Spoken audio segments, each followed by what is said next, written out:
हम तो जरूरी है, गुण मिलवाना पड़ता है ना पंडित जी से। जन्म तारीख के हिसाब से, नाम के हिसाब से, नक्षत्र चरण के हिसाब से लड़की लड़के की कुंडली मैच करनी चाहिए। नाम नहीं पूछा, ब्याह कर लिया, हाँ तब तो आफत है। अच्छा छोड़ो, नाम के बिना भी खोज लेंगे। नंबर, मोबाइल नंबर है, वो भी नहीं पूछा। गजब दुल्हनिया, मोबाइल नंबर नहीं पूछा। पिता का नाम वो भी नहीं, मकान मोहल्ला गांव कुछ नहीं पूछा। चित्रलेखा ने सिर पर हाथ दे मारा, तब तो भूल जाओ जब कुछ पूछा ही नहीं। उषा धरती पर गिर गई मूर्छित होकर के, बड़ी देर बाद होश में आई है। चित्रलेखा ने कहा तू चिंता ना कर, मैं खोजूंगी ना, मैंने कह दिया। अब चित्रलेखा चित्र बनाने में बड़ी माहिर थी, चित्र बनाने लगी नामी नामी। भगवान विष्णु का चित्र बनाया, ये नहीं है। भोलेनाथ का चित्र बनाया, ये भी नहीं। ब्रह्मा जी का चित्र बनाया, ये भी नहीं। इंद्र का चित्र बनाया, ये भी नहीं है। भगवान कृष्ण का चित्र बनाया, थोड़ी मुस्कुराहट आई, नाक नक्शा तो कुछ ऐसा ही है, ये नहीं है। प्रद्युम्न जी का चित्र बनाया, हाँ आधा आधा मैच हो रहा है, लेकिन ये नहीं है। अब अनिरुद्ध जी का चित्र बनाया, बड़े सुंदर है अनिरुद्ध जी। जब अनिरुद्ध जी का चित्र बनाया, दिखाया तो लज्जित हो गई उषा, यही है मेरे प्राण प्राणेश्वर, मेरे पति। चित्रलेखा ने कहा तब तो भूल जाओ, और कोई होता तो मैं ले आती, ये इनको लाना बहुत महाभारत। ये द्वारिकाधीश की पहरेदारी में रहते हैं। उषा ने कहा नहीं लाओगी ना तो मैं खाना पानी छोड़ दूंगी, प्राण छोड़ दूंगी। चित्रलेखा ने कहा रुक जाओ, सब्र रख, तुरंत मरने की बात नहीं करना है। रात हुई है, चित्रलेखा आधी रात को पहुंची द्वारिकापुरी में। अनिरुद्ध जी सो रहे थे, सब निश्चिंत थे। पलंग सहित उठा करके लेकर के चित्रलेखा पहुंच जाती है उषा के महल में, अनिरुद्ध जी को उतार दिया। कई महीना बीत गया, वही दोनों निवास करते हैं। अचानक गुप्तचरों को पुरुष की आवाज महल से सुनाई देती है। गुप्तचरों ने बाणासुर से कहा महाराज बेटी के कमरे में कोई पुरुष रहता है। बाणासुर ने अचानक निरीक्षण किया, अनिरुद्ध जी को पकड़ लिया है, अनिरुद्ध जी को बांध दिया। नारद जी ने जाकर के भगवान से कहा बाणासुर ने बालक को कैद कर लिया है। भगवान बड़ी भारी सेना लेकर निकल पड़ते हैं बाणासुर से युद्ध करने के लिए। तो भोले बाबा आगे ही मिल गए। लड़ने के लिए भोले बाबा भी त्रिशूल लिए खड़े। भोले बाबा ने कहा कहां जा रहे हैं द्वारिकाधीश? भगवान ने कहा बाणासुर से लड़ने जा रहा हूं, मेरे बच्चे को कैद कर रखा है। आप कहां? भगवान शंकर ने कहा बाणासुर की तरफ से लड़ने आया हूं, कोई उसे मारने आ रहा है। बाणासुर को भगवान शंकर ने 1000 हाथ दिया था और ये भी वरदान दिया था कोई लड़ने आएगा तो सबसे पहले मुझे परास्त करेगा, मैं लड़ूंगा तुम्हारी तरफ से। भगवान ने कहा मैं बाणासुर से लड़ने आया। भगवान शंकर ने कहा मैं उसकी मदद करूंगा, यानी कि आप मुझसे पहले लड़ेंगे। भगवान ने हाथ जोड़ लिया, आपसे कैसे लड़ूंगा? भगवान शंकर ने कहा लड़ना पड़ेगा, पहले मुझे हराओ तब तो बाणासुर को हराओगे। मैंने वचन दिया है, चेला है मेरा ना। भगवान ने कहा गजब गजब चेला बना लेते हैं आप। रावण भी आप ही का चेला था। एक बार पार्वती मैया ने कहा मुझे महल में रहना है। भोले बाबा ने कहा महल सूट नहीं करेगा देवी।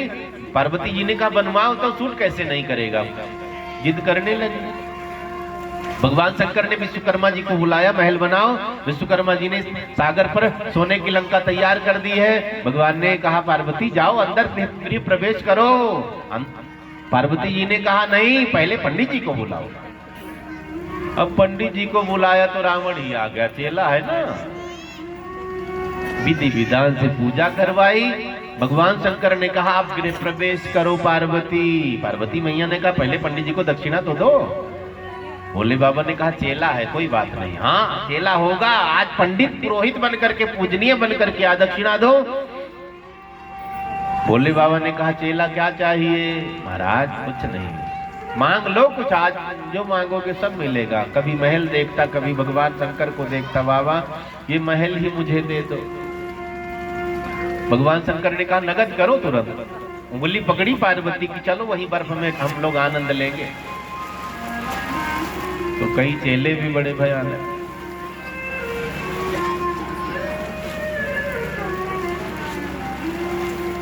भगवान शंकर से द्वारिकाधीश ने कहा आप ऐसा ऐसा चेला बना लेते हैं। बाणासुर की तरफ से आप लड़ोगे, मुझसे लड़ोगे? हाँ महाराज, वचन दे रखा, वचन तोड़ूंगा नहीं, लड़ना तो पड़ेगा। भगवान ने कहा मैं जा रहा हूं, बच्चे को बंधा रहने दो। भोले बाबा दौड़ पड़े, लड़ो। जबरदस्ती भोले बाबा भिड़ गए, युद्ध चल रहा है। कई दिनों तक युद्ध चला। भगवान शंकर ने कहा आप मुझे मार नहीं रहे हैं, कैसे मारूं आपको? कोई और होता तो मार देते, आपको कैसे मारूं? मैं आपको नहीं मारूंगा। भगवान शंकर ने एक बाण दिया है द्वारिकाधीश को, जिसका नाम जृंभणास्त्र है। जिस पर चला दो मरेगा नहीं, जम्हाई आने लगेगी, गिर जाएगा, मूर्छित हो जाएगा, आलस्य शरीर में भर जाएगा। भोले बाबा ने कहा ये बाण मेरे पर चला दो, मैं मरूंगा नहीं, खाली आलस्य आ जाएगा। भगवान ने वही बाण चला दिया।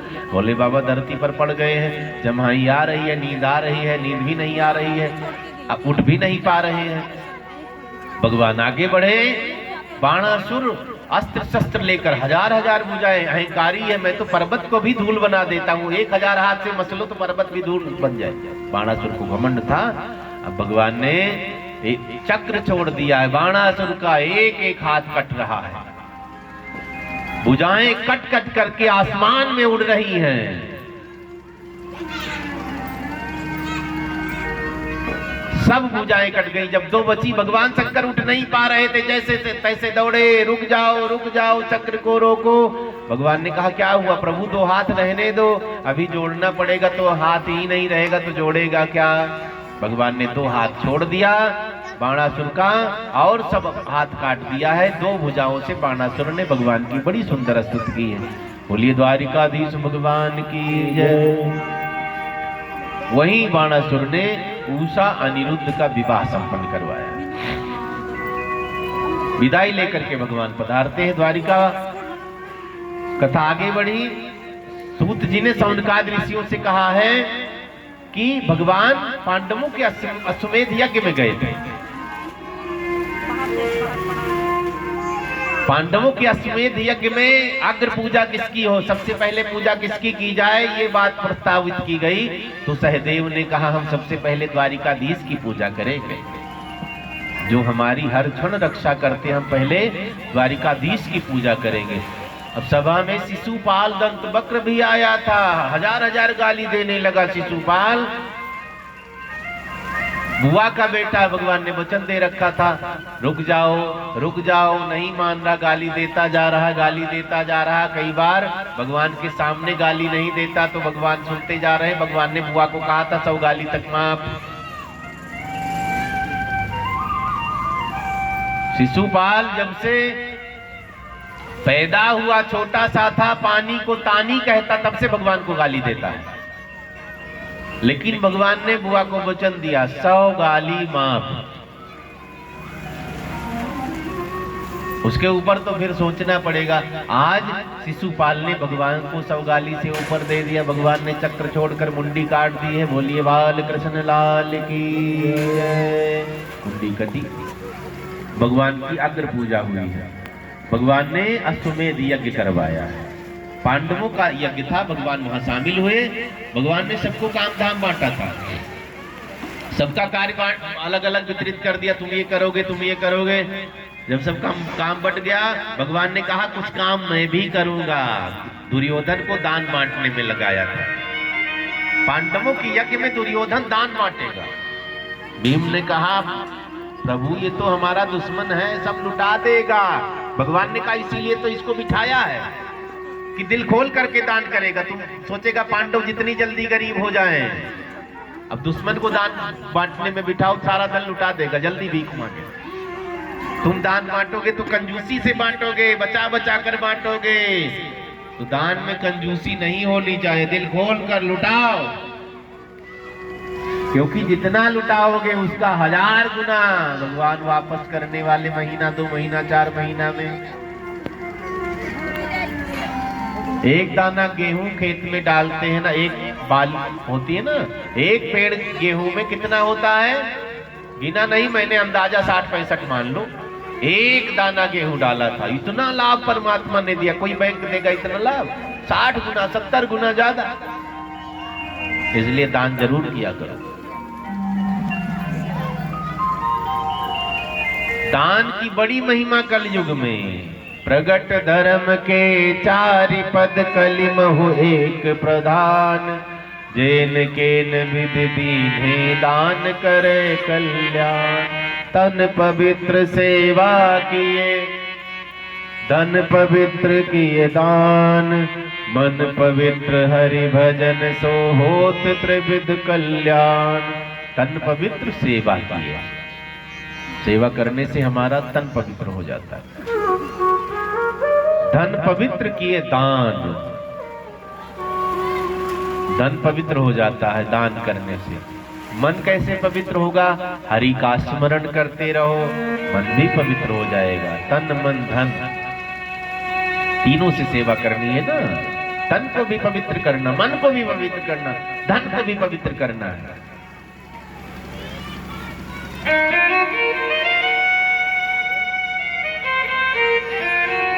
भगवान ने खुद को कहां लगाया? मैं पत्तल उठाऊंगा, जूठन उठाऊंगा। अगर भंडारे में पत्तल उठाने को मिल गया ना, कहीं मंदिर में तीर्थ में झाड़ू लगाने का मौका मिला, पोछा लगाने का मौका मिला, पानी पिलाने का मौका मिला, भोजन परोसने का मौका मिला, महाराज खुद को बड़ा समझ लेना। भगवान जूठन उठाएंगे अश्वमेध यज्ञ में। द्वारिकाधीश हैं, भगवान है हमारे। पत्तल उठाने का काम भगवान ने लिया है। पांडवों ने कहा महाराज आप कर, हाँ मैं करूंगा। तो बहुत बड़ा बनना चाहते हैं ना, तो सबकी सेवा में लगो। जो कोई ना करता हो, काम बच रहा हो, उसे कर दिया करो।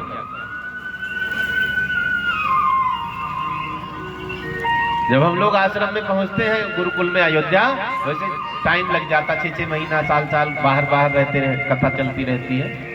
पहुंचेंगे ना तो बड़ी वाली झाड़ू उठाते हैं। सफाई हो चुकी थी, सफाई वो करने वाले आते, पूरे आश्रम की फिर से सफाई। भंडारी लगा है, उसको हटा दे, तुम आराम करो जब तक हम हैं।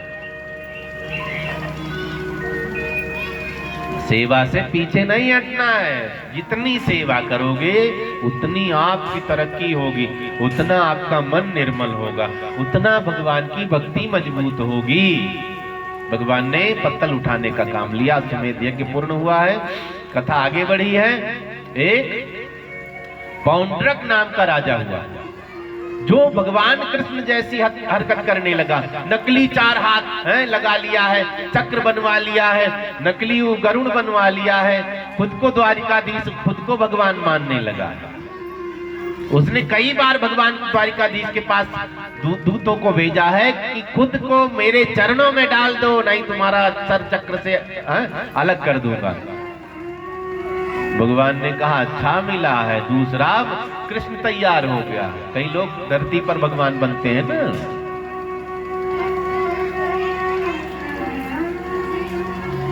कई लोग भगवान बनते हैं और हम ठगे भी जाते हैं। दक्षिण में एक कल्की महाराज हुए, पकड़े गए हैं, इनकम टैक्स वालों ने पकड़ लिया, छापा छुपा लगाकर जेल में डाल दिया। कई महात्मा भी नहीं, जींस पैंट पहने घूमते हैं और हम उनके पीछे लगे घूम रहे हैं। बताओ,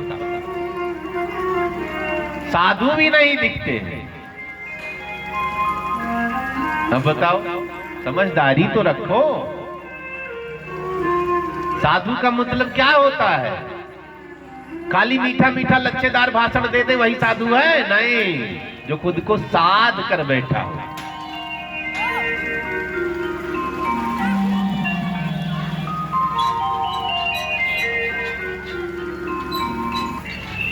काल यवन, पौंड्रक को भगवान वध करते, अपने चक्र से उसकी मुंडी काटी है।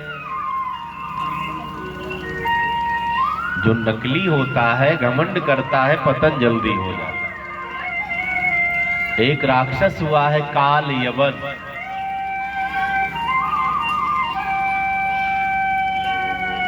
इसको पौंड्रक ने अपनी तरफ मिलाया। काल यवन ने द्वारिका पर आक्रमण कर दिया था।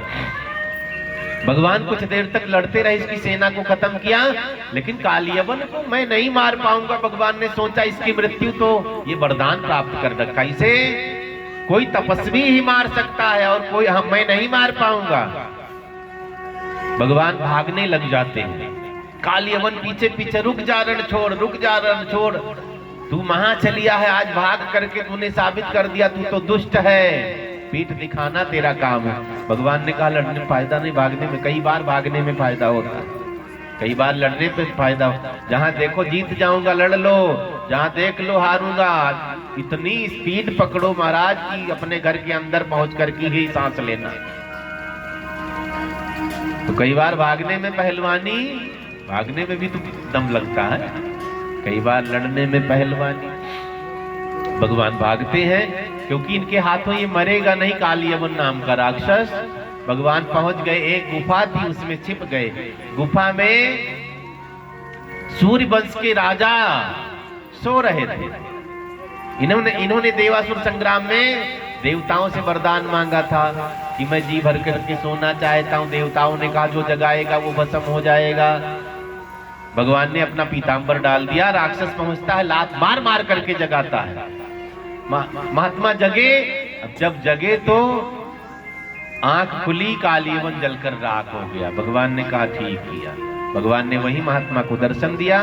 भगवान वापस आते हैं, बड़ी सुंदर सुंदर लीला भगवान ने करी।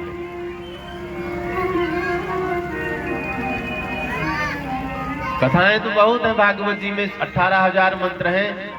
सब 7 दिन की सुनाते, हमने 8 दिन सुनाया, फिर भी विषय सूची ही सुनाई है थोड़ा थोड़ा।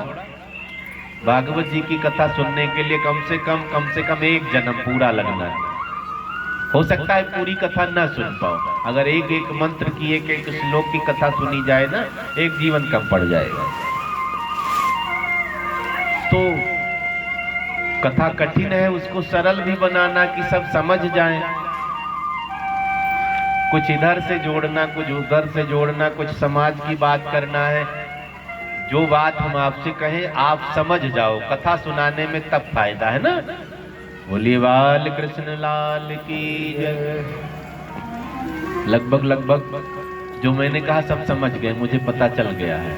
और भाई मामूली हरसिंहपुरा वाले सब हैं, बड़े ज्ञानी हैं, कथा के रसिया हैं, सब हनुमान जी की तरह है। रामचरित सुनवे को रसिया, राम लखन सीता मन रसिया।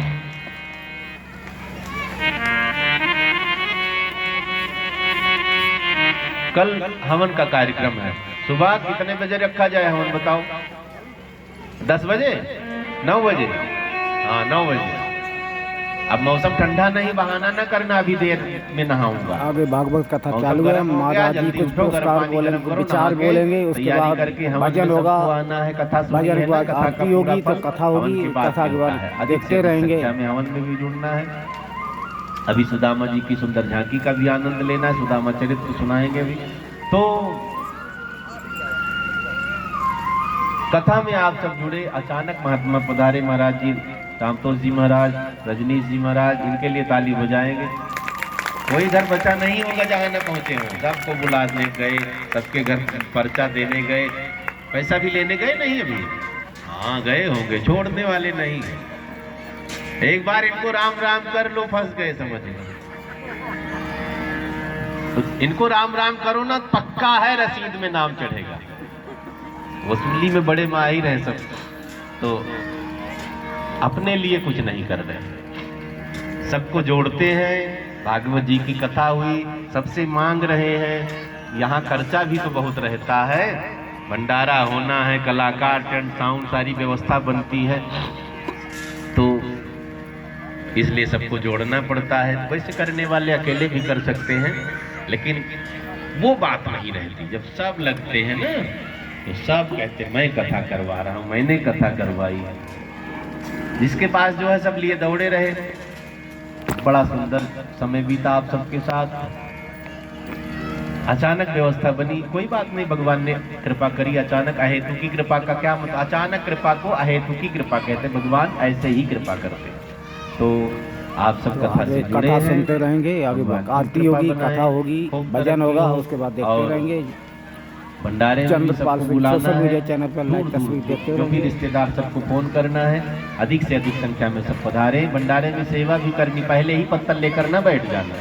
हाँ पहले कोई आवे उसको खिलाओ। अरे पैदल यात्रा कर रहे सुदामा जी, पाँव में बड़े बड़े कांटे चुभ गए, ऊपर मुंह कर लेना तो बेहोश होकर गिर गए सुदामा जी। भगवान ने गरुड़ को भेजा है, गरुड़ को कहते उठा कर लाओ। गरुड़ उठा करके पीठ पर लिटा लेते हैं, द्वारिकाधीश के महल के दरवाजे पर उतार देते हैं। सुदामा जी जब दरवाजे पर पहुंचे, आंख खुली, द्वारपाल खड़े हैं। द्वारपालों से सुदामा जी ने पूछा, भैया कहाँ हैं हम? सब द्वारपालों ने कहा, सुदामा जी, हाँ, द्वारपालों ने कहा द्वारिकापुरी में है। किसकी द्वारिका? भगवान कृष्ण की द्वारिका। भगवान बैठे सुदामा जी का इंतजार कर रहे हैं। सुदामा जी द्वारपालों से बात संवाद कर रहे हैं। हम आप सुंदर ढंग से झांकी का आनंद लेंगे, दर्शन करेंगे और सब अपने आप को सुदामा जी के साथ लगा लो, भगवान से मिलने चलना है। बोलिए सुदामा जी महाराज की जय।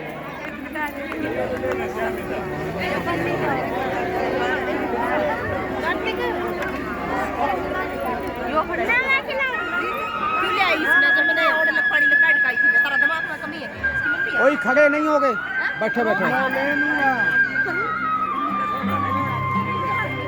गरीबी से बुरा हाल धर्मपत्नी श्याम लेने के लिए गई है। देख सुदामा की दीन दशा,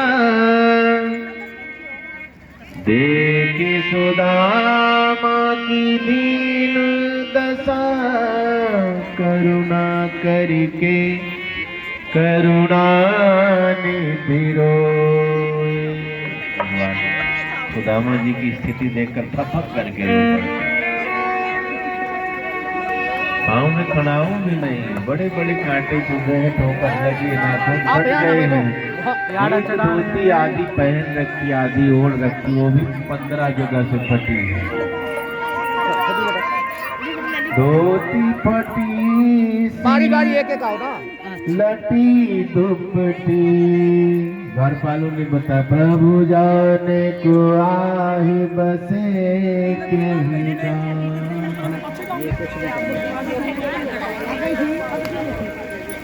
सुदामा की स्थिति देखकर भगवान रोए जा रहे हैं। चरण हाथ में ले लिया, आंसुओं से पांव धो रहा है। रुक्मिणी जी परात लिए खड़ी है। देखे सुदामा की दीन दशा, करुणा करके करुणा निधि रोए। पानी परात को हाथ छुयो नहीं, नैनन को जल सो पग धोए। ब्राह्मण का सम्मान भगवान ने इतना दिया, आंसुओं से सुदामा जी का पांव धो डाला है। सुदामा जी गदगद, मैं मित्र से मिला, मैं द्वारिकाधीश से मिला, मैं भगवान से। रुक्मिणी जी परात लिए खड़ी रह गई है। भगवान की स्थिति देखकर कुछ बोल नहीं पा रही है। भगवान मगन है। अब भगवान को मगन रहने दो, भगवान चरण धो। रुक्मिणी जी खड़ी रह गई, वो भी दृश्य देख रही है। सबके सब भाव विह्वल हो गए, पूरी द्वारिका रो रही है। भगवान ने परात को स्पर्श नहीं किया। पानी परात को हाथ छुयो नहीं, नैनन के जल सो पग धोए। बड़ी कारुणी की स्थिति है। भगवान और भक्त का मिलन है। अब तो भगवान ने रुक्मिणी जी से कहा, सुदामा जी को प्रणाम करो। रुक्मिणी जी आती है, कौन है? अर्धांगिनी। प्रणाम किया, आशीर्वाद दिया। भगवान की पत्नियों की संख्या 16,108। सुदामा जी ने सोचा पूरा मोहल्ला इकट्ठा कर लिया है क्या? इतनी कोई भरोसा करेगा 16,108? सुदामा जी को प्रणाम करती हैं पत्नियां भगवान की। सुदामा जी ने पूछा कौन है? भगवान ने कहा आशीर्वाद दो, सब अपनी है। सोचा 2-4 विवाह कर लिया होगा, 1000-2000 निकल गए। सुदामा जी ने कहा ये सब कौन? महाराज अभी बहुत जनसंख्या है, चिंता न करो, सब पत्नियां हैं। हम 3 दिन के भूखे सुदामा जी, कितना सौभाग्यवती रटेंगे। सुदामा जी ने कहा इतना आशीर्वाद नहीं दे पाऊंगा, बेहोश हो जाऊंगा। सबका हिस्सा तुम ही प्रणाम कर लो, मैं सबको आशीर्वाद दे दूं। भगवान ने प्रणाम किया, सुदामा जी ने सबको आशीर्वाद दे दिया है। भगवान ने सुदामा जी से पूछा भाभी माँ ने कुछ दिया है? भगवान को तो सब पता है, सुदामा जी छिपाने लग जाते हैं पोटली। भगवान का ऐश्वर्य देखते हैं सुदामा जी ने सोचा कि टूटे टूटे चावल इनको देंगे, लोग क्या कहेंगे, इनकी पत्नियां क्या सोचेंगी, इनके तो ऐसे ही मित्र हैं। चावल छिपाने लगे। भगवान कहते हैं भाभी माँ ने कुछ दिया है? सुदामा जी ने कहा कुछ नहीं दिया। भगवान चीना जब्ती करने लगे। आप पुराने चोर हैं, चना छुपा करके खा लिया था अकेले, आज चोर चावल लेकर आए वो भी छुपा रहे। भगवान ने चीना जब्ती करी है। चावल की पोटली बगल में दबाए थे ना, गिर गई पोटली, कपड़ा पुराना था, फट गया, चावल धरती पर बिखर जाता है। द्वारिकाधीश धरती पर बैठ गए, चावल मुट्ठी भर भर करके खाने लग जाते हैं। एक मुट्ठी चावल खाया है, रो रहे हैं। रुक्मिणी महारानी पत्नियां सब रो रही हैं। 2 मुट्ठी चावल खाया, तीसरा मुट्ठी जब खाने लगे ना, रुक्मिणी जी दौड़कर हाथ पकड़ लेती, प्रभु प्रसाद तो ले लेने दो हम सबको। रोते रोते भगवान ने कहा रुक्मिणी छोड़ दो, आज मैं इसका सब दुख खा जाऊंगा, मैं सुदामा बनूंगा, इनको कृष्ण बना दूंगा, द्वारिकाधीश बना दूंगा। मेरे भगवान ऐसे। सुदामा जी कई दिन रहे हैं द्वारिकापुरी। भक्त और भगवान का मिलन निर्मल भाव से। अगर हम लोग परमात्मा को स्मरण करते, परमात्मा हमें जरूर कृपा बनाते हैं। परमात्मा ने सुदामा जी को तो कुछ नहीं दिया, लेकिन वहां महल बना दिया। सुदामा जी जब वापस गए, झोपड़ी गायब हो गई है। सूरदास जी ने लिखा है महल देखकर डर गए, सुदामा मंदिर देख डरे। यहाँ मड़ैया थी कहाँ चली गई, झोपड़ी गायब हो गई। सुदामा जी की पत्नी ने दूर से देखा, जरूर से दासी को भेजा, जाओ लेकर के आओ। लेकर के दासी आई। सुशीला जी ने दौड़ करके जब पांव पकड़ा है, सुदामा जी ने कहा देवी कौन है आप? अपनी पत्नी को भी नहीं पहचान पाए। अब धन ज्यादा मिल गया, खा पी करके मोटी तगड़ी हो गई थी। सुदामा जी की पत्नी ने कहा मैं आपकी अर्धांगिनी। सारी कहानी बताई, रोने लगी है सुशीला माता। आप भगवान से मिलने गए, भगवान आपको मिल गए। हमने खाली धन मांगा था, भगवान ने हमें धन दे दिया, लेकिन हमें भगवान नहीं मिले। बोली द्वारिकाधीश भगवान की। जो मांगोगे वो मिलेगा।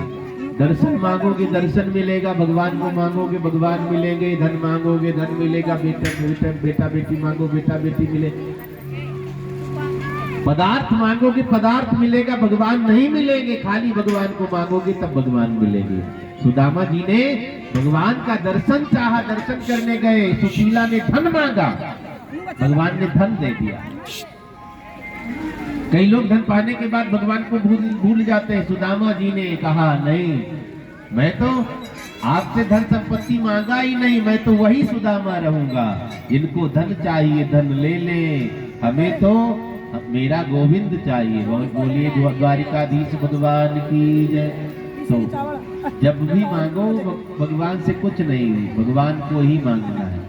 हम लोग भगवान से मांगते हैं, भगवान से कुछ न मांगो, भगवान को मांगो। जब भगवान आ गए ना तो सब अपने आप ऐश्वर्य व्यवस्थाएं घर में संपन्न हो जाएंगी। तो ज्यादा समय नहीं लिया जाएगा। महाराज परीक्षित को सुखदेव मुनि कथा सुना रहे हैं। सुखदेव जी ने कहा परीक्षित अब तक्षक सांप चल चुका, तुम्हें काटेगा। परीक्षित जी हंसने लगे, गुरुदेव पहले वाला परीक्षित नहीं, अब तो मुझे पता है आत्मा अजर अमर अविनाशी है। आत्मा ना जन्म लेती है, ना आत्मा मरती है, ना आत्मा को कोई डुबा सकता है, ना आत्मा को कोई जला सकता है। आत्मा अमर है। और दूसरी बात, जो भगवान मेरे में वही भगवान सांप में है। सुखदेव मुनि की विदाई करी है परीक्षित जी ने, आंख बंद किया, शरीर समाधि में, प्राण परमात्मा में विलय कर जाता। सांप ने शरीर को काट लिया है। विमान पर बैठ करके परीक्षित जी वैकुंठ जा रहे हैं। बोलिए भागवत भगवान की जय। भागवत जी का सबसे अंतिम वाला श्लोक हम लोग गाते हैं। नाम संकीर्तनम यस्य सर्व पाप प्रणाशनम प्रणामो दुख समनः तं नमामि हरिं पदं। बोलिए भागवत भगवान की जय। बाल कृष्ण लाल की जय। आगे कभी मौका मिला फिर राम कथा भी आपको सुनाई जाएगी। और आप सबको बहुत बहुत धन्यवाद। तन मन धन से लग करके आपने कथा को सफल बनाया है। महाराज जी को भी धन्यवाद, इनकी ही कृपा से आप सबका दर्शन हुआ है, इनके लिए भी ताली बजाएंगे। हमारे स्वामी जी रजनीश जी महाराज, रामप्रसाद जी महाराज, इधर हमारे भूषण जी, अंकित तिवारी जी, गंधर्व, ये सब गंधर्व के अवतार हैं जो हमें गा बजा करके रिझा दे, मन को खुश कर दे, रोते ही वो मन को हंसा दे। तो इनके लिए भी हम आप ताली बजाएंगे। हमारे राहुल जी जो ध्वनि यंत्र के द्वारा हमारी आवाज को बहुत दूर तक भेज रहे हैं, पड़ोस के गांव वाले भी कह रहे होंगे हरी सिंहपुरा में भागवत चल रही, तो राहुल शर्मा जी के लिए भी ताली बजाएंगे। भगवान खूब कृपा करे, बच्चे खूब आगे बढ़े, ऐसा आशीर्वाद। और हमारे चंद्रपाल सिंह जी बड़ी मेहनत करते हैं। अगर इनको लगा कि आप लोग कथा सुन रहे हैं, सो रहे हैं, तो इन्होंने तुरंत नाचना शुरू कर दिया। मोबाइल छोड़कर ये नाचना शुरू कर देते थे और सबको उत्साहित भी करते थे, दिखाते थे ना हाथ ऐसे ऐसे। कई लोग सोचते उठा रहे, कई लोग सोचते ताली बजाने कह रहे हैं। तो चंद्रपाल सिंह जी के लिए भी ताली बजाएंगे हम आप। चैनल जरूर सब्सक्राइब करेंगे, वहाँ बोर्ड में नाम लिखा है इनका, Chandrapal Singh social media account करके चैनल है। और आपकी कथा आपकी मोबाइल पर दिखने लग जाएगी। ये कथा भी इन्होंने फेसबुक पर लाइव चलाया और यूट्यूब पर भी डाला है, तो आप जरूर चैनल सब्सक्राइब करेंगे, देखेंगे। मेहनत कर रहे हैं। और कल हवन 9 बजे अधिक से अधिक संख्या में हवन यज्ञ में शामिल होंगे। इसका मतलब यहाँ 100% सब पूर्ण हो रहा है, इसलिए यहाँ कर रहे हैं। तो 1 बजे से भंडारा है, सब भंडारे में आएंगे, निमंत्रण का इंतजार नहीं करना है। माताओं बहनों के लिए अलग व्यवस्था रहेगी, कोई बात नहीं। अयोध्या जब भी तैयारी हो, महाराज जी का नंबर जरूर लेना, आश्रम का पता जरूर लेना। आप लोगों का ये प्यार, ये स्नेह बड़ा ही याद आएगा। और सभी माताओं से, बहनों से हाथ जोड़ के प्रार्थना, अगर कोई भी इन 7 दिनों में कोई गलती हो गई हो तो क्षमा करिएगा। और जाते जाते एक विदाई गीत, अंतिम गीत है, तो सभी साथ देंगे ताली बजाकर।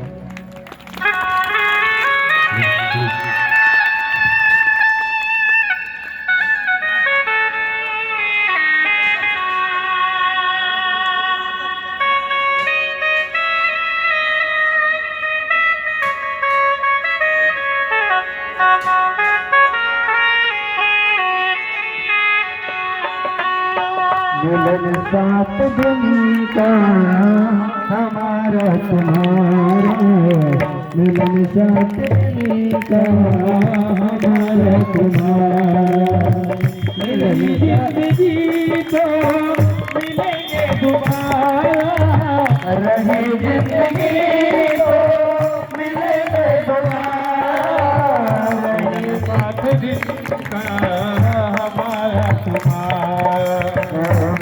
साथ दिन का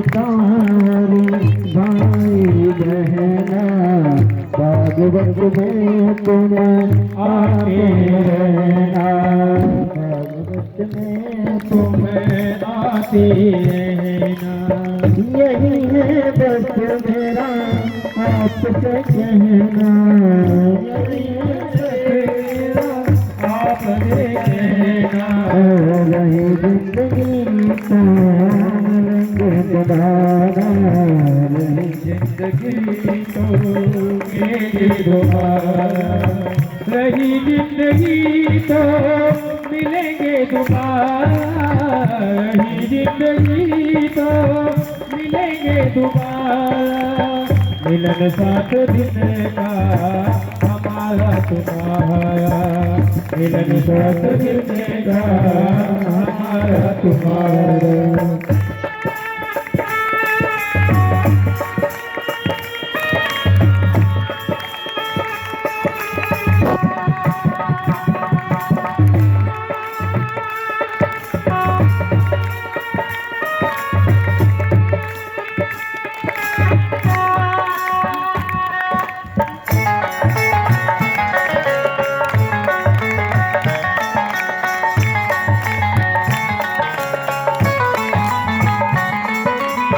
बहता जोगी बहता पानी, बहता जोगी बहता पानी, बहता जोगी बहता पानी, बहता जोगी